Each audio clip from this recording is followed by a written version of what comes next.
Selamat sore pemirsa, Anda kembali menyaksikan Sumatera Utara hari ini edisi Sabtu 14 Februari 2026.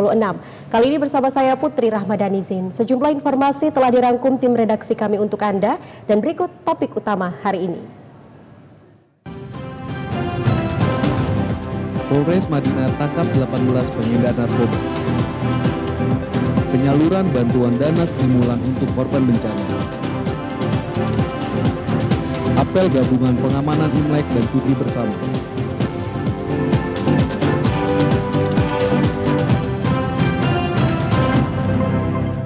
Pemirsa, mengawali informasi pertama, Polres Mandailing Natal berhasil mengamankan bandar narkoba serta 17 pelaku tindak narkotika golongan 1 jenis sabu dan ganja dalam kurun waktu 1 bulan. Polisi berhasil membekuk seorang pengedar narkoba di Kecamatan Natal, Kabupaten Mandailing Natal. Pelaku diketahui baru selesai melakukan transaksi narkoba jenis sabu dengan pelanggannya. Pelaku berinisial RR sempat melawan petugas Satuan Reserse Narkoba Polres Mandailing Natal saat ditangkap karena tidak mengakui dirinya sebagai bandar sabu. Namun pelaku tidak dapat membantah setelah petugas berhasil menemukan barang bukti narkoba jenis sabu yang disembunyikan pelaku. Selain itu, polisi juga berhasil mengamankan 17 pelaku yang berperan sebagai pengedar dan pengguna narkoba. Dari belasan pelaku tersebut, polisi berhasil menyita barang bukti narkotika jenis sabu sebanyak 121 gram dan 24,7 kg ganja kering siap edar.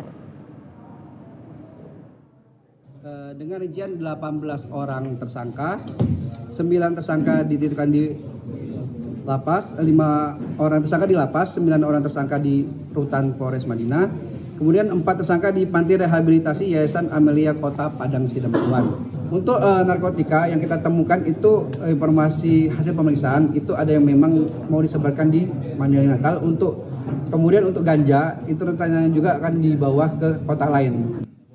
Para pelaku tindak pidana narkotika yang berhasil ditangkap polisi ini terancam hukuman 10 tahun penjara. Perkumpulan Nelayan Tradisional Indonesia Provinsi Sumatera Utara langsung turun ke lokasi pasca terjadinya tabrakan kapal nelayan dengan sumur minyak atau tiang ring di Kecamatan Pangkalan Susu, Kabupaten Langkat. Menindaklanjuti laporan masyarakat, nelayan yang berada di Kelurahan Beras Basah, Kecamatan Pangkalan Susu, Kabupaten Langkat, PNTI Sumatera Utara langsung turun ke lokasi kejadian guna melihat langsung banyaknya sumur minyak atau tiang rig yang ada di tengah laut. Sedikitnya ada 14 sumur minyak atau tiang rig yang dikelola oleh Subholding Upstream Pertamina M yang berada di jalur hilir mudiknya perlintasan kapal nelayan pencari ikan. Setelah meninjau langsung keberadaan sumur minyak, ternyata 14 tiang ring ini tidak memiliki rambu atau tanda-tanda serta tidak adanya lampu penerangan saat malam hari. Tidak adanya lampu dan rambu ini tentunya sangat menyulitkan bagi masyarakat nelayan yang mencari nafkah di laut saat malam hari, terlebih lagi saat cuaca buruk dan angin kencang. Kejadian kapal nelayan menabrak sumur minyak ini sudah berulang kali dialami, namun anehnya tidak ada tindakan dari Subholding Pertamina yang ada di Kecamatan Pangkalan Susu. Tiang rig Pertamina ini merupakan platform pengeboran minyak lepas pantai khususnya tipe jack up rig yang memiliki kaki-kaki penopang yang bisa diturunkan ke dasar laut guna mengekstrak minyak dan gas di dasar laut. Ketua PNTI Sumatera Utara Adhan Nur mengatakan keberadaan sumur minyak yang tidak ada rambu dan lampu saat malam hari ini tentu saja sangat menyulitkan bagi nelayan tradisional pencari ikan di laut. Menyikapi hal tersebut, PNTI Sumatera Utara akan menyurati pihak terkait agar segera mengambil tindakan, sehingga tidak terjadi lagi kapal nelayan yang menabrak sumur minyak. Jadi artinya ketika mereka melaut pada malam hari, ini tidak ada tanda-tanda sama sekali rambu-rambu untuk menandakan bahwasanya adanya sumur di daerah tersebut. Kami PNTI akan segera menyurati pihak yang bertanggung jawab kami minta pertanggungjawaban dan juga agar rig tersebut dipasang lampu pada malam hari sehingga bagi nelayan yang melaut tidak akan menabrak rig tersebut. Pemirsa, aktivitas belajar mengajar di SD Negeri 152983 Hutana Bolon 1 terpaksa dihentikan sementara waktu dikarenakan areal sekolah ditutup. Material lumpur setebal 50 cm pasca banjir yang terjadi Rabu kemarin. Beginilah kondisi Sekolah Dasar Negeri 152983 Hutana Bolon 1 yang terlihat dipenuhi material lumpur tebal pasca dilanda banjir pada hari Rabu kemarin. Sejumlah fasilitas sekolah mulai dari kursi, meja hingga lemari penyimpanan buku pelajaran yang ada di ruang kelas juga turut dipenuhi lumpur. Untuk sementara pihak Sekolah Dasar Negeri 152983 Hutana Bolon 1 terpaksa meliburkan para siswanya hingga batas waktu yang belum bisa ditentukan karena pihak sekolah akan melakukan gotong royong pembersihan seluruh areal sekolah. Menurut Kepala Sekolah SD Negeri 152983 Hutana Bolon 1 Jul Mukri Hutauruk, aktivitas belajar mengajar sempat berjalan 1 bulan lamanya namun terpaksa harus kembali diliburkan akibat banjir kembali melanda Rabu kemarin. Karena kondisi sekolah kita ini berdampak lumpur, terpaksalah diliburkan. Tidak mungkin belajar seperti ini. Ketinggian material lumpur kira-kira diperkirakan 30 sampai 50 cm. Bagian-bagian mana yang terendam ini? Hampir seluruh mungkin? Hampir seluruh ruangan kelas. Sebanyak 402 kepala keluarga korban bencana banjir dan tanah longsor di Tapanuli Selatan menerima bantuan untuk dana perbaikan rumah rusak sebesar 5.475 juta rupiah secara serentak di 3 provinsi kemarin. Para korban bencana banjir dan longsor Sumatera di Tapanuli Selatan menerima bantuan dana stimulan untuk perbaikan rumah mereka yang mengalami rusak ringan dan rusak sedang. Penyerahan bantuan dana stimulan ini dilakukan secara serentak di 3 provinsi Sumatera Utara, Sumatera Barat, dan Aceh. Bupati Tapanuli Selatan, Gus Irawan Pasaribu mengatakan, untuk Tapanuli Selatan tercatat sebanyak 402 rumah yang mengalami rusak ringan dan rusak sedang. 184 rumah yang mengalami rusak ringan akan mendapatkan bantuan sebesar 15 juta rupiah. 218 rumah yang mengalami rusak sedang akan mendapatkan bantuan dana 30 juta rupiah. Bantuan ini diserahkan langsung oleh Bupati Tapanuli Selatan dan Badan Nasional Penanggulangan Bencana Republik Indonesia ke rekening para korban. Ini mereka adalah kenapa disebut stimulan, karena ini sifatnya perbaikan.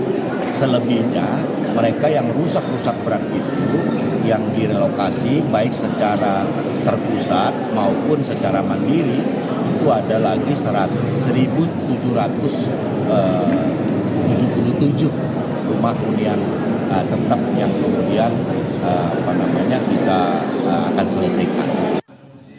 Gus Irawan menambahkan proses pencairan dana stimulan ini akan langsung ke rekening para korban banjir dan longsor di Tapanuli Selatan.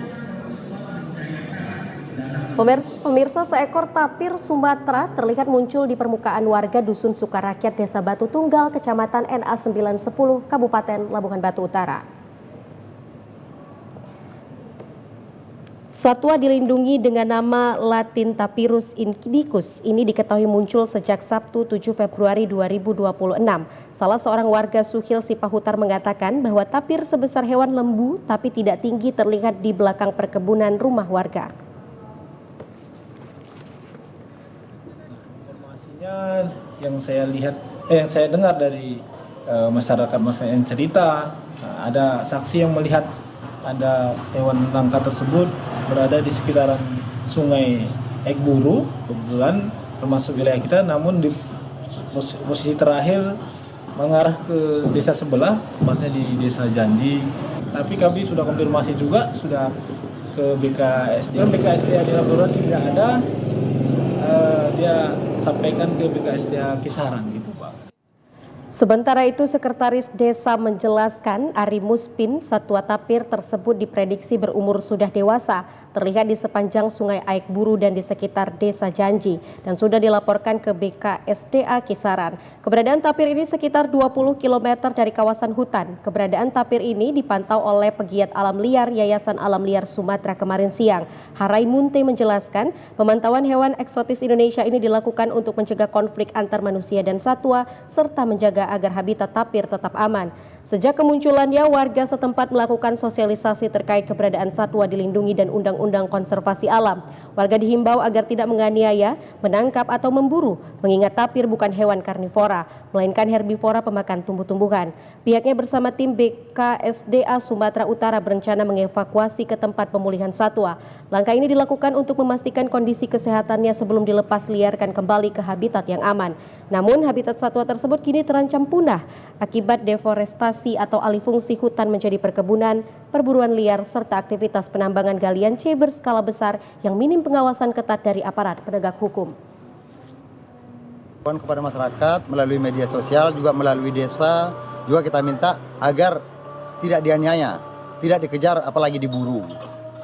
Jadi, sore nanti tim BKSDA dari provinsi sudah tiba di sini. Nanti kita diskusi, ini harus diapakan? Apakah harus ditangkap, kemudian dipulangkan ke habitatnya atau bagaimana? Nanti sore didiskusikan. Masyarakat di Sumatera Utara diharapkan dapat menjaga kelestarian alam bersama agar satwa langka di Indonesia dapat terus bertumbuh.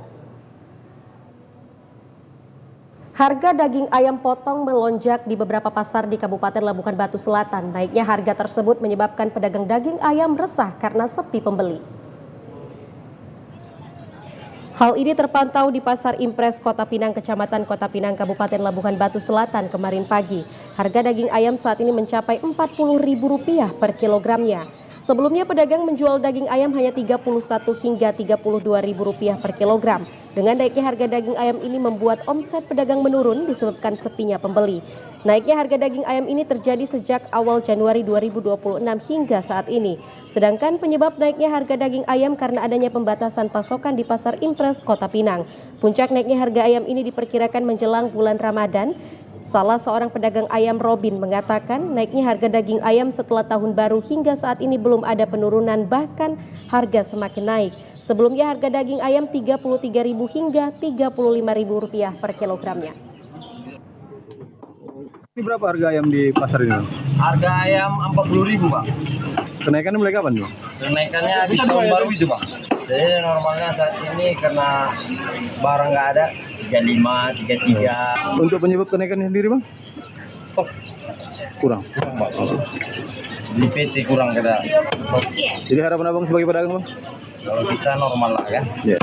Nah, jadi kami pun kurang lancar kalau udah harga mahal gini. Agar tidak mengalami kerugian, pedagang mengurangi stok daging ayam hingga harga kembali normal. Pemirsa, sejumlah informasi lainnya akan kami hadirkan usai jeda pariwara berikut ini. Tetaplah bersama kami.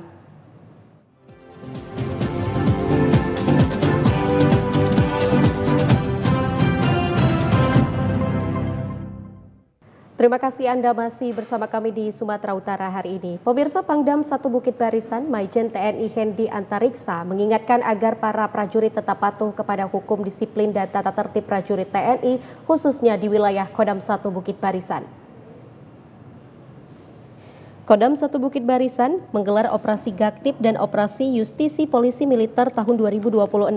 Operasi ini digelar oleh pihak polisi militer sebagai upaya meningkatkan kedisiplinan, kepatuhan hukum, dan profesionalisme para prajurit TNI. Dikatakan laporan pelaksanaan operasi Gaktip dan Justisi tahun 2025 mengalami penurunan dibandingkan tahun 2024.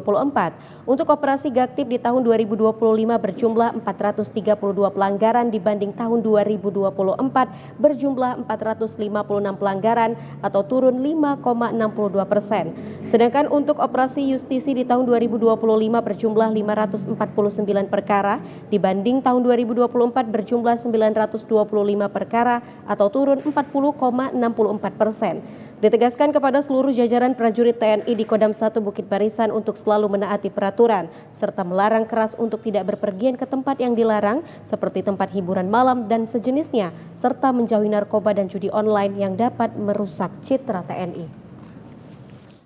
Apa yang dilakukan oleh prajurit polisi militer itu penegakan terhadap hukum, penegakan terhadap disiplin, penegakan terhadap tata tertib, baik di lingkungan kerjanya maupun di lingkungan masyarakat. Harapan kedepannya bahwa dengan adanya operasi yang dilakukan oleh rekan-rekan polisi militer ini, disiplin maupun penegakan hukum serta tata tertib semakin meningkat. Sementara itu, Densus 88 Anti Teror Polri Satgawil Sumatera Utara bersama mantan narapidana terorisme ex-Napiter melaksanakan panen padi bersama di lahan binaan para ex-Napiter di Desa Tunggurono, Kecamatan Binjai Timur, Kota Binjai. Kegiatan ini merupakan salah satu bentuk reintegrasi sosial terhadap ex-Napiter di Sumatera Utara. Adanya kegiatan panen bersama ini menunjukkan kemandirian ekonomi yang dimiliki oleh para ex-Napiter. Para ex-Napiter juga ikut berkontribusi dalam program ketahanan pangan mandiri yang menjadi salah satu program pemerintah. Selain itu, kedekatan para ex-Napiter dengan kelompok masyarakat di Tunggurono, Binjai ditunjukkan dengan adanya kerjasama mulai proses tanam hingga panen bersama. Hal ini menunjukkan program reintegrasi sosial oleh Satgawil Sumut Densus 88 yang sudah berjalan dengan baik. Salah seorang ex-Napiter, John Hen, sangat senang dapat ikut berkontribusi bagi masyarakat. Ia menyampaikan bahwa panen kali ini cukup memuaskan, yakni lebih kurang 3 ton beras. Kegiatan ini akan terus dijalankan bersama teman-teman ex-Napiter binaan tim Idensos Satgaswil Sumut Densus 88 Anti Teror Polri. Kasatgaswil Sumut Densus 88 Anti Teror Polri Kombes Pol Didik Novi Rahmanto berharap kegiatan panen bersama ini dapat terus dilaksanakan oleh para ex-Napiter, tidak hanya di Binjai saja, namun dapat juga dilakukan di tempat-tempat lain dan menjadi semangat baru bagi ex-Napiter untuk bisa berkontribusi dalam kehidupan bermasyarakat. Polres Tebing Tinggi menggelar apel gabungan persiapan pengamanan Tahun Baru Imlek dan cuti bersama di lapangan apel Mako Polres Tebing Tinggi. Akibat tingginya tindak kriminalitas menjelang hari besar keagamaan menjadi konsen dalam pengamanan. Apel kesiapan gabungan dipimpin langsung oleh Kapolres Tebing Tinggi AKBP Rina Frilia dan diikuti unsur TNI Polri serta instansi terkait. Kegiatan dilaksanakan sebagai bentuk kesiapan personel dalam mengantisipasi gangguan keamanan dan ketertiban masyarakat selama perayaan Imlek dan menjelang bulan suci Ramadan. Kapolres Tebing Tinggi dalam amanatnya menyampaikan bahwa terdapat potensi meningkatnya tindak kriminalitas serta kemacetan maupun kecelakaan lalu lintas karena peningkatan aktivitas masyarakat, sehingga dibutuhkan langkah antisipasi melalui penggelaran personel pengamanan secara terpadu dengan sinergi antara Polri, TNI, dan pemerintah daerah yang dinilai menjadi kunci utama dalam menjaga situasi Kamtibmas agar tetap aman dan juga kondusif. Situasi yang aman dan nyaman bagi masyarakat yang melaksanakan perayaan Tahun Baru Imlek dan cuti bersama. Guna terwujudnya situasi Kamtibmas yang aman dan kondusif tersebut, saya berharap kepada Satuan Intelkam untuk melakukan deteksi dini dan deteksi aksi terhadap potensi gangguan Kamtibmas, baik menjelang atau pada saat berlangsungnya perayaan Tahun Baru Imlek dan cuti bersama. Kesiapan pengamanan. Pemirsa, proses perekrutan tenaga ahli di lingkungan Dinas Komunikasi dan Informatika Kabupaten Toba menjadi sorotan sejumlah wartawan dan pegiat keterbukaan informasi.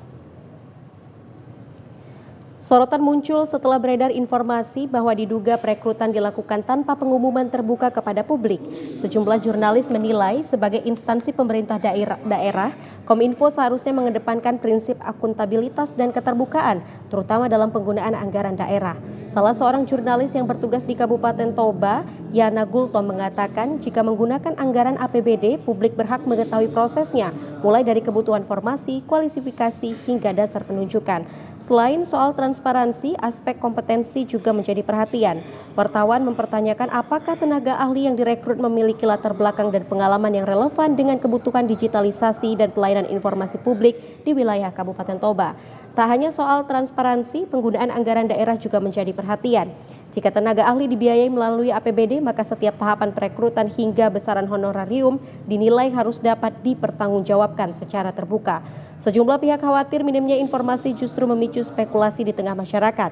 Yana juga menyebutkan isu dugaan titipan pejabat mencuat setelah beredar kabar bahwa tenaga ahli yang direkrut disebut memiliki kedekatan dengan oknum pejabat tertentu. Meski belum ada bukti resmi yang menguatkan tudingan tersebut, desas-desus ini semakin menguat karena tidak adanya penjelasan detail dari pihak Dinas Kominfo Toba. Sementara itu hingga berita ini diturunkan, pihak Dinas Kominfo Kabupaten Toba ketika dikonfirmasi belum dapat memberikan keterangan resmi kepada awak media. Diseminasi Kominfo itu merupakan wadah berkumpulnya seluruh wartawan yang ada di Kabupaten Toba di naungan Dinas Kominfo. Kalau mereka mau buat itu secara terbuka, kenapa tidak di-share di situ? Sementara kurang lebih 250 wartawan ada di situ. Artinya layak atau tidak, biarkan mereka berkompetisi sesuai kebutuhannya kan gitu. Nah, itu yang paling dikecewakan sebenarnya sama teman-teman. Puluhan murid Taman Kanak-Kanak Kemala Bayangkari 15 Dairi mendapatkan pendidikan keselamatan dari tim pemadam kebakaran pemerintah Kabupaten Dairi. Kegiatan ini bertujuan untuk mengenalkan pentingnya keselamatan sejak usia dini dan memberikan pemahaman sederhana tentang cara menghadapi situasi darurat kebakaran. Dalam kegiatan yang penuh semangat ini, petugas dari pemadam kebakaran Pemkab Dairi secara langsung memperkenalkan berbagai jenis peralatan pemadam kebakaran kepada anak-anak. Mereka menjelaskan nama dan fungsi masing-masing alat, seperti alat pemadam api ringan, selang pemadam, helm pemadam, serta jas pelindung. Siswa-siswi ini juga diberikan kesempatan untuk melihat secara dekat bahkan menyentuh beberapa peralatan pemadam kebakaran, sehingga mereka dapat lebih mudah memahami kegunaannya. Kepala TK Kemala Bayangkari 15 Dairi menyampaikan apresiasi atas kegiatan ini. Diharapkan pendidikan keselamatan sejak dini akan membantu anak-anak membangun kesadaran yang baik tentang pentingnya menjaga keamanan diri dan lingkungan sekitar. Tujuan kegiatan ini adalah agar anak-anak belajar secara kontekstual, belajar secara nyata, memperdalam materi pembelajaran mereka yang berkaitan dengan beberapa topik, yaitu transportasi, ada juga profesi, ada air, udara, dan api, ada lingkungan, dan diri sendiri. Jadi saya berharap dengan mengundang pemadam kebakaran, anak-anak semakin mengerti, semakin paham apa yang sudah mereka pelajari di dalam. Pada kegiatan ini petugas juga menyampaikan pesan penting tentang tindakan yang harus dilakukan jika menemukan tanda-tanda kebakaran, seperti segera memberitahu orang dewasa dan menjauhi lokasi yang berbahaya. Pemirsa, sejumlah informasi lainnya akan kami hadirkan usai jeda pariwara berikut ini. Tetaplah bersama kami.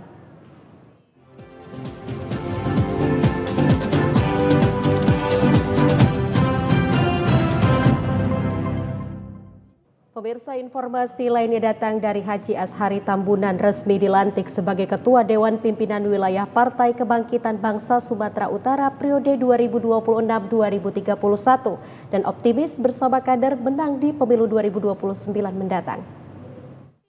Pelantikan dipimpin oleh Ketua Umum DPP PKB Muhaimin Iskandar diwakili oleh Wakil Ketua DPP PKB Indah Fauziah kemarin di Medan.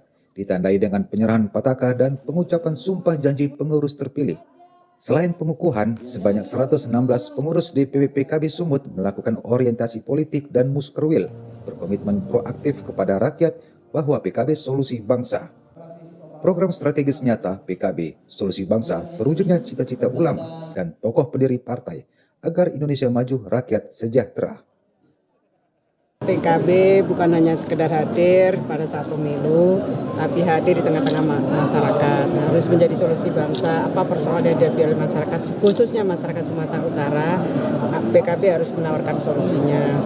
Nampaknya kalau kami COVID dan konsisten dengan semua apa yang diharapkan, diarahkan oleh DPP, sepertinya optimis bahwa setidak-tidaknya untuk Sumatera Utara itu penambahannya 100%. Dengan semangat dan soliditas kader PKB, Solusi Bangsa merupakan program strategis untuk menang di pemilu 2029.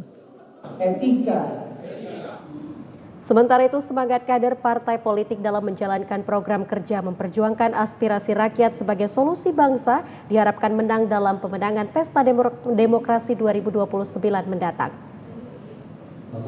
Dengan konsolidasi parpol, penguatan struktur organisasi dan strategis dalam menjalankan program kerja merupakan upaya serta komitmen kader dalam memperjuangkan suara rakyat untuk pemenangan pesta demokrasi di Indonesia.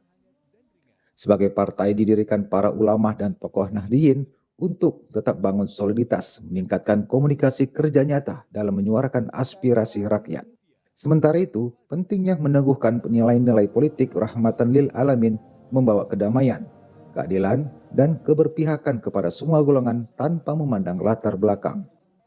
Sebagai partai politik lahir dari pesantren, membawa nilai-nilai Islam yang sejuk, inklusif, dan membawa rahmat bagi semua menjadi karakter dasar perjuangan partai. Dengan demikian, upaya program kerja nyata menyuarakan aspirasi rakyat dapat dijadikan sebagai partai solusi bangsa, terwujudnya Indonesia lebih baik dan maju. Dalam rangka menyambut bulan suci Ramadan 1447 Hijriah atau 2026 Masehi, Perguruan Al-Azhar menggelar kegiatan berbagi sembako kepada masyarakat pagi tadi.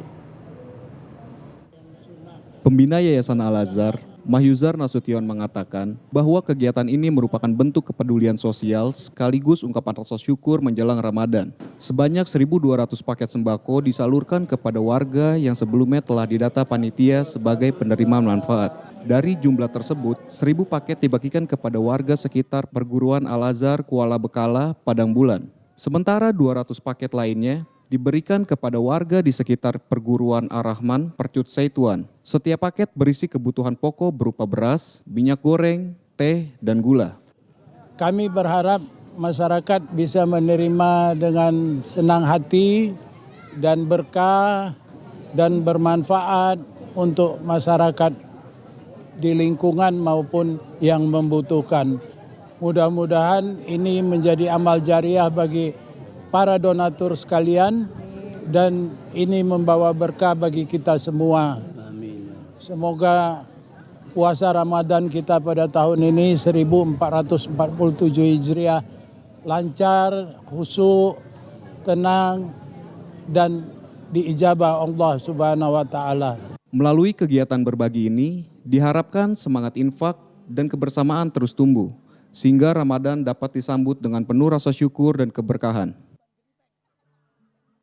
Sementara itu, penanaman nilai berbagi sejak usia dini menjadi bagian penting dalam membentuk karakter peserta didik yang peduli dan memiliki kepekaan sosial. Lingkungan pendidikan tidak hanya berfungsi sebagai tempat menimba ilmu pengetahuan, tetapi juga ruang pembentukan karakter. Seperti yang dilakukan Perguruan Al-Azhar Medan yang terus menanamkan kepedulian terhadap sesama melalui keterlibatan dalam kegiatan sosial. Melalui praktik berbagi, peserta didik belajar memahami arti empati, rasa syukur, dan tanggung jawab sosial. Pengalaman berinteraksi langsung dengan masyarakat membantu mereka melihat realitas sosial secara nyata, sekaligus menumbuhkan kesadaran bahwa setiap individu memiliki peran dalam membantu lingkungan sekitarnya. Pembiasan ini mendorong peserta didik untuk tidak hanya berorientasi pada pencapaian akademik, tetapi juga memiliki kepedulian dan integritas dalam kehidupan sehari-hari. Nilai berbagi yang ditanamkan secara konsisten diyakini mampu membentuk pribadi yang lebih peka dan bertanggung jawab. Melalui pendidikan yang menyeimbangkan kecerdasan intelektual dan sosial, diharapkan lahir generasi yang tidak hanya unggul, tetapi juga berempati dan siap berkontribusi bagi masyarakat. Pemirsa, informasi lainnya datang dari produk olahan dari limbah sabut kelapa asal Kabupaten Asahan kini memiliki nilai ekonomi tinggi dan berhasil menembus pasar mancanegara, salah satunya ke China. Salah satu produsen yang mengolah sabut kelapa berada di Desa Air Joman Baru, Kecamatan Air Joman, Kabupaten Asahan. Di tempat ini sabut kelapa yang sebelumnya dianggap limbah diolah menjadi kokopit dan kokofiber. Kokopit berupa sabut kelapa yang telah dihaluskan bisa dimanfaatkan sebagai media tanam berbagai komoditas pertanian seperti palawija dan sayuran. Sementara kokofiber berupa serat panjang digunakan sebagai bahan baku pengisi kasur dan sofa hingga kerajinan rumah tangga seperti sikat dan sapu. Produk olahan dari limbah sabut kelapa ini mendapat perhatian Bupati Asahan Taufik Zainal Abidin dengan menyaksikan langsung proses pengepakan kokopit dan koko fiber yang akan diekspor ke China. Bupati Asahan menyebut pengolahan sabut kelapa ini merupakan terobosan baru yang mampu meningkatkan nilai tambah hasil perkebunan kelapa. Sebab di Kabupaten Asahan sendiri memiliki sekitar 20.000 hektar lahan perkebunan kelapa yang menjadi sumber bahan baku. Pengembangan produk olahan sabut kelapa ini juga sejalan dengan program pemerintah pusat dalam pemberdayaan sumber daya alam dan peningkatan kualitas sumber daya manusia. Melalui pendampingan lintas sektor, masyarakat didorong untuk berinovasi dan mengolah potensi lokal menjadi produk berdaya saing global. Dalam kesempatan tersebut, Bupati Asahan menyatakan dukungan penuh terhadap pengembangan industri kokopit dan koko fiber sebagai upaya meningkatkan perekonomian masyarakat daerah. 20.000 hektar tanaman kelapa yang berada di Pantai Timur yang langsung berbatasan dengan Selat Malaka. Jadi memberikan support bagaimana bisa mengolah sabut kelapa itu diolah menjadi barang seperti ini dan diekspor ke Cina. Hari ini akan dikirim diekspor ke Cina itu sebanyak 6 kontainer. Pemirsa, berikut informasi perakiraan cuaca di sejumlah daerah di Sumatera Utara dari Badan Meteorologi, Klimatologi, dan Geofisika Wilayah 1 Medan berlaku pada hari Minggu 15 Februari 2026.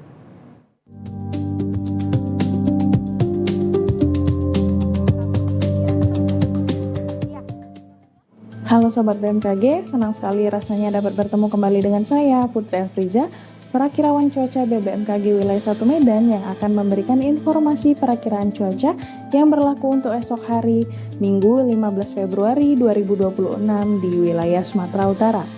Pada pagi hari berawan hampir merata di wilayah Sumatera Utara, namun terdapat potensi hujan ringan di wilayah Batubara, Langkat, Mandailing Natal, Nia Selatan, Serdang Bedagai, dan sekitarnya. Untuk siang menuju sore hari, berpotensi hujan ringan hingga lebat hampir merata di wilayah Sumatera Utara, di mana hujan lebat berpotensi terjadi di wilayah Dairi, Mandailing Natal, Padang Lawas, Pakpak Barat, Samosir, dan sekitarnya. Untuk malam hari, berpotensi hujan ringan hingga sedang hampir merata di wilayah Sumatera Utara. Untuk hujan sedang berpotensi terjadi di wilayah Humbang Hasundutan, Labuan Batu Utara, Padang Lawas Utara, Tapanuli Selatan, Tapanuli Tengah, dan sekitarnya. Untuk dini hari masih berpotensi hujan ringan hingga lebat, di mana hujan lebat berpotensi terjadi di wilayah Deli Serdang, Labuan Batu Selatan, Labuan Batu Utara, Langkat, Kepulauan Nias, Padang Lawas Utara, Tapanuli Selatan, dan sekitarnya. Untuk suhu udara berkisar antara 14 hingga 32 derajat Celcius dengan kelembapan berkisar antara 68 hingga 100%. Untuk angin bertiup dari arah utara hingga timur dengan kecepatan berkisar antara 3 hingga 8 km per jam. Selanjutnya untuk titik panas berdasarkan pantauan tanggal 13 Februari 2026 terdapat 14 titik panas di wilayah Sumatera Utara, yaitu 2 titik di Dairi, 6 titik di Karo, 3 titik di Deli Serdang, 1 titik di Labuan Batu, 1 titik di Labuan Batu Utara, dan 1 titik di wilayah Langkat. Himbauan kepada seluruh masyarakat, waspada potensi hujan dengan intensitas sedang hingga lebat di wilayah pesisir barat, lereng barat, dan pegunungan Sumatera Utara yang dapat menyebabkan bencana hidrometeorologis seperti banjir dan juga longsor. Demikian informasi yang dapat saya sampaikan, semoga bermanfaat dan sampai jumpa.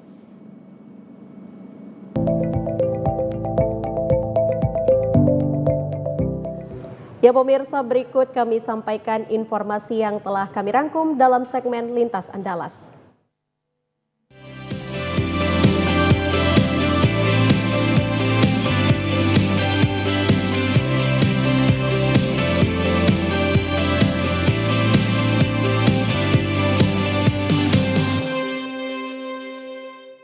Jelang bulan suci Ramadan, ziarah kubur menjadi salah satu tradisi yang dilakukan umat muslim Pagar Alam. Seperti yang terlihat di area TPU Padang Karet Pagar Alam, ratusan warga melakukan ziarah kubur.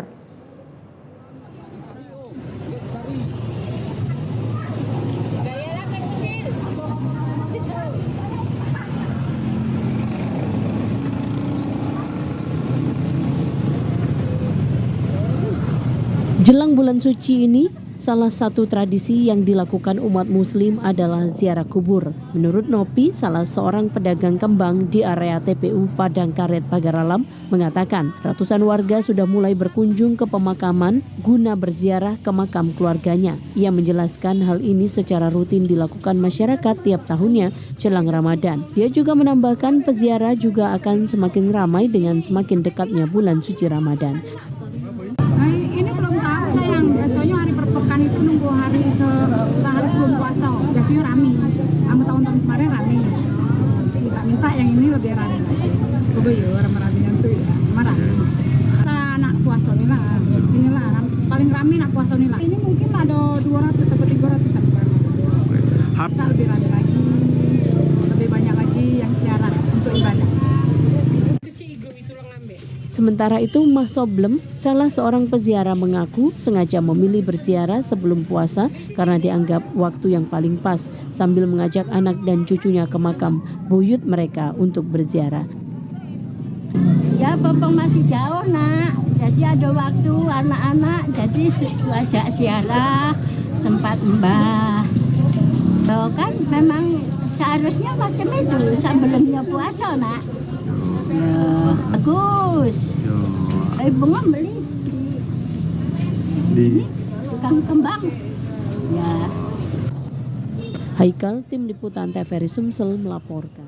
Pemirsa, distribusi makan bergizi gratis ke sejumlah sekolah PAUD dan sekolah dasar di Kabupaten Seluma mendadak mencuri perhatian. Petugas SPPG di Kabupaten Seluma memakai kostum Power Rangers yang menarik perhatian para siswa. Pembagian program makan bergizi gratis MBG di Kabupaten Seluma mendadak menarik perhatian puluhan siswa PAUD dan sekolah dasar. Bukan semata karena makanan yang dibagikan, melainkan karena petugas SPPG Kelurahan Talang Saling Kabupaten Seluma mengantarkan makan bergizi gratis dengan menggunakan kostum Power Rangers. Kepala SPPG Talang Saling Kevin Lamarsya mengatakan, penggunaan kostum Power Rangers ini merupakan inisiatif pihaknya untuk menarik perhatian para siswa agar semakin antusias menerima program makan bergizi gratis dan tidak mudah bosan. Alhasil suasana pembagian makan bergizi gratis pun berubah lebih meriah dibanding biasanya. Sejumlah siswa mulai dari PAUD hingga SD terlihat antusias menyambut kedatangan petugas SPPG berkostum Power Rangers. Bukan hanya siswa saja yang antusias, para guru pun ikut menyambut kedatangan petugas SPPG dengan penuh semangat. Ini memang ada inisiatif, mungkin kalau di SPPG kami terkhusus itu diawali dari Ibu Ismadia, dari mitra kami yang melakukan inisiatif untuk melakukan distribusi ini. Driver kami menggunakan kostum, yaitu ada Rangers merah dan yang biru. Ini tentu tujuannya tidak bukan untuk meningkatkan antusiasme para penerima manfaat, karena kita juga tidak menutup kemungkinan makanan kita kan menunya selalu berulang, jadi kita lakukan salah satu penambahan yaitu entertainment lah. Kita sebagai mitra juga mendukung supaya program MBG ini diterima dan oleh siswa di sekolahan dengan antusias, jadi supaya mereka itu menyambut MBG itu dengan semangat dengan adanya Power Rangers. Dan nanti juga di sana Power Rangers ini juga akan menitipkan pesan seperti itu kepada anak-anak, bahwa nanti sayurnya dihabiskan ya seperti itu ya, nanti biar kuat seperti Power Rangers. Kevin menambahkan pakaian superhero yang dikenakan petugas SPPG Seluma ini merupakan dukungan dari pihak mitra. Hingga saat ini pemakaian kostum superhero saat pengantaran makan bergizi gratis baru terpantau dilakukan di Kabupaten Seluma. Cara unik ini menjadi salah satu upaya petugas agar program makan bergizi gratis tetap menarik dan disambut baik oleh para siswa. Dari Kabupaten Seluma, Denny Putra, TVRI Bengkulu melaporkan. Berada di wilayah utara yang berhadapan dengan Selat Melaka dan Malaysia, Desa Simpang Ayam yang berada di bibir pantai kerap dilanda abrasi yang disebabkan tingginya gelombang laut dan angin kencang, serta struktur tanah gambut dan mineral sehingga sangat mudah terkena abrasi.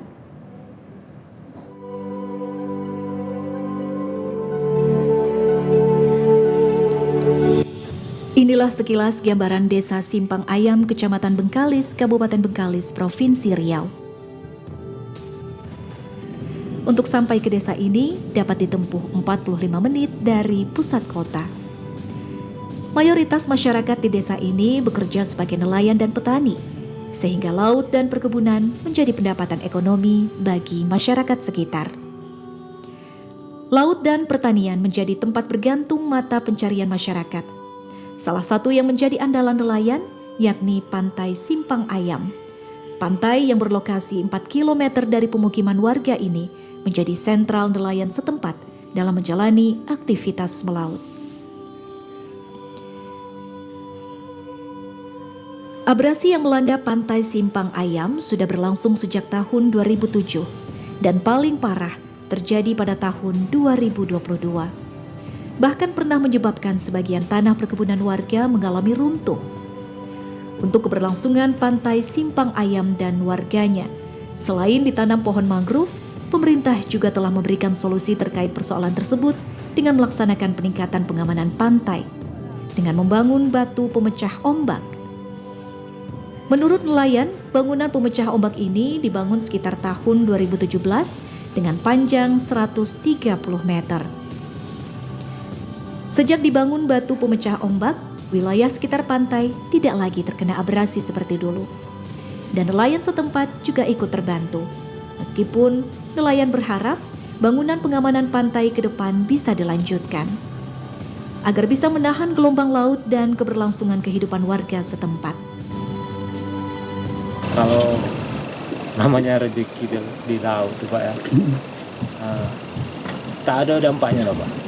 Sama aja Pak, sebelum ada batu sama ada batu sama ya. Cuman kalau menjak ada batu nih, pencak gelombang ini, kalau ada angin kita bisa berlindung di sini. Kalau perahu kompong-kompong itu bisa berlindung. Semenjak ada batu ini, sekitar batu aja nggak ada abrasi Pak. Untuk meneruskan bangunan tersebut tidak bisa hanya mampu diselesaikan melalui APBD kabupaten, namun perlu adanya kerjasama yang baik dari pemerintah daerah, provinsi, dan pemerintah pusat dalam mewujudkan harapan masyarakat. Bangunan pengamanan pantai tidak hanya dibangun di Pantai Simpang Ayam, namun juga dibangun di wilayah kecamatan pesisir lainnya, seperti Kecamatan Bengkalis, Kecamatan Bantan, Rupat, dan kecamatan wilayah pesisir lainnya. Dari Kabupaten Bengkalis, Jasrul, TVRI Riau melaporkan. Kita beralih ke Kota Padang yang memiliki berbagai destinasi wisata yang indah dan menjadi ikon tersendiri. Salah satunya adalah kawasan Kota Tua yang berada tidak jauh dari objek wisata Pantai Padang.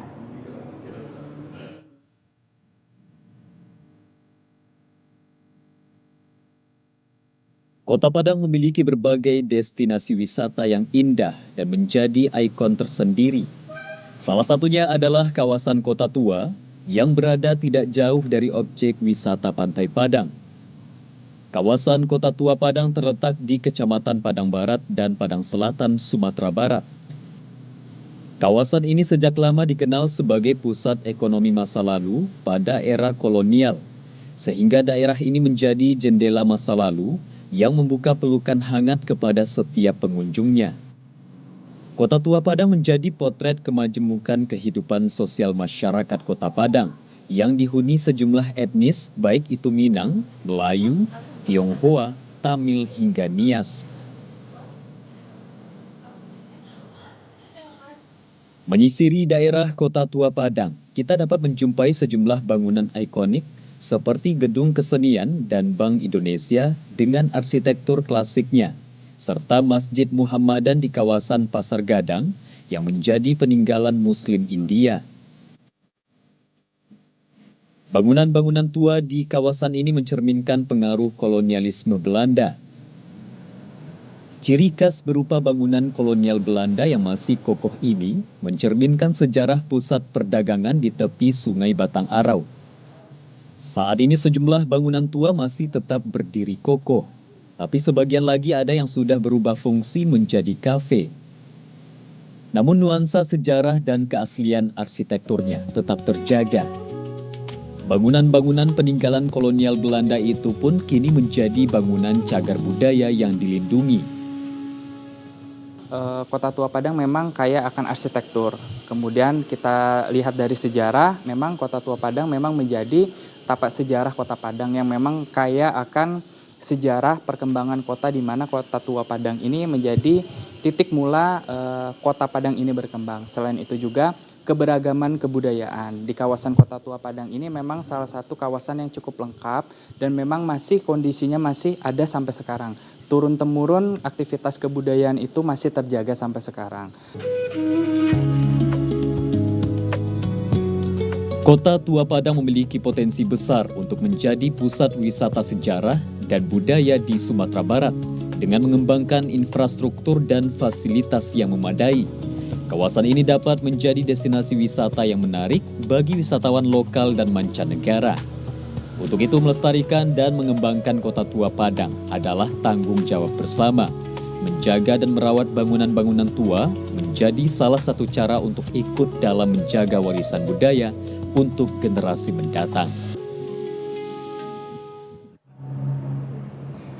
Ya pemirsa, informasi tadi sekaligus menutup perjumpaan kita di Sumatera Utara hari ini. Mewakili seluruh kerabat kerja yang bertugas, saya Putri Zain pamit undur diri. Selamat sore dan sampai jumpa.